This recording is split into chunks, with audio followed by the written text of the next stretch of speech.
ನಮಸ್ಕಾರ ಎಲ್ರಿಗೂ. ನಮ್ಮ ಮನೆ ಊಟ ಚಾನಲ್ಗೆ ಸ್ವಾಗತ. ನಾವು ಇವತ್ತು ತುಂಬ ಸರಳವಾಗಿ ಕಡಿಮೆ ಪದಾರ್ಥಗಳಲ್ಲಿ ಮೊಸರನ್ನ ಹೇಗೆ ಮಾಡೋದು ಅಂತ ನೋಡೋಣ. ಮೊಸರನ್ನ ಮಾಡೋದಕ್ಕೆ ಕಟ್ ಮಾಡಿರೋ ಈರುಳ್ಳಿ, ಕಟ್ ಮಾಡಿರೋ 2 ಮೆಣಸಿನ್ಕಾಯಿ, ಸ್ವಲ್ಪ ಕಡಲೆಬೇಳೆ, ಸ್ವಲ್ಪ ಉದ್ದಿನಬೇಳೆ, 1 ಸ್ಪೂನ್ ಸಾಸಿವೆ, ಸ್ವಲ್ಪ ಕರಿಬೇವು ಸೊಪ್ಪು, ಹಂಗೆ 1 ಕಪ್ಪು ಮೊಸರು.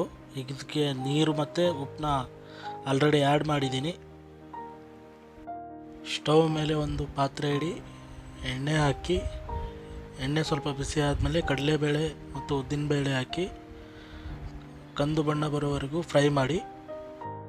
ನಂತರ ಇದಕ್ಕೆ ಕಟ್ ಮಾಡಿರೋ ಮೆಣಸಿನಕಾಯಿ ಮತ್ತು ಕಟ್ ಮಾಡಿರೋ ಆನಿಯನ್ನ ಆ್ಯಡ್ ಮಾಡಿ ಚೆನ್ನಾಗಿ ಫ್ರೈ ಮಾಡಿ. ಈರುಳ್ಳಿ ಮತ್ತು ಹಸಿಮೆಣಸಿನ್ಕಾಯಿ ಫ್ರೈ ಮಾಡೋ ಮೊದಲು ಸಾಸಿವೆ ಹಾಕಿ ಫ್ರೈ ಮಾಡ್ಕೊಳ್ಳಿ. ಇದಾದಮೇಲೆ ಕರಿಬೇವು ಸೊಪ್ಪು ಮತ್ತು ಸ್ವಲ್ಪ ಉಪ್ಪು ಹಾಕಿ ರುಚಿಗೆ ತಕ್ಕಷ್ಟು ಚೆನ್ನಾಗಿ ಫ್ರೈ ಮಾಡಿ. ಫ್ರೈ ಆದಮೇಲೆ ಸ್ಟವ್ ಆಫ್ ಮಾಡಿ ಬಿಸಿ ಆರೋದಕ್ಕೆ ಬಿಡಿ. ನಂತರ ಒಂದು ಪಾತ್ರೆಯಲ್ಲಿ ಎಷ್ಟು ಬೇಕೋ ಅಷ್ಟು ಅನ್ನ ತಗೊಂಡು ಅದಕ್ಕೆ ಮೊಸರನ್ನ ಆ್ಯಡ್ ಮಾಡಿ ಚೆನ್ನಾಗಿ ಮಿಕ್ಸ್ ಮಾಡಿ. ಮೊಸರು ಸೇರಿಸಿದ ಅನ್ನಕ್ಕೆ ಫ್ರೈ ಮಾಡಿದಂಥ ಪದಾರ್ಥವನ್ನು ಆ್ಯಡ್ ಮಾಡಿ. ಈಗ ಇದನ್ನು ಚೆನ್ನಾಗಿ ಮಿಕ್ಸ್ ಮಾಡಿ. ಉಪ್ಪು ಕಡಿಮೆ ಆದರೆ ಉಪ್ಪನ್ನು ಆ್ಯಡ್ ಮಾಡ್ಕೋಬೋದು.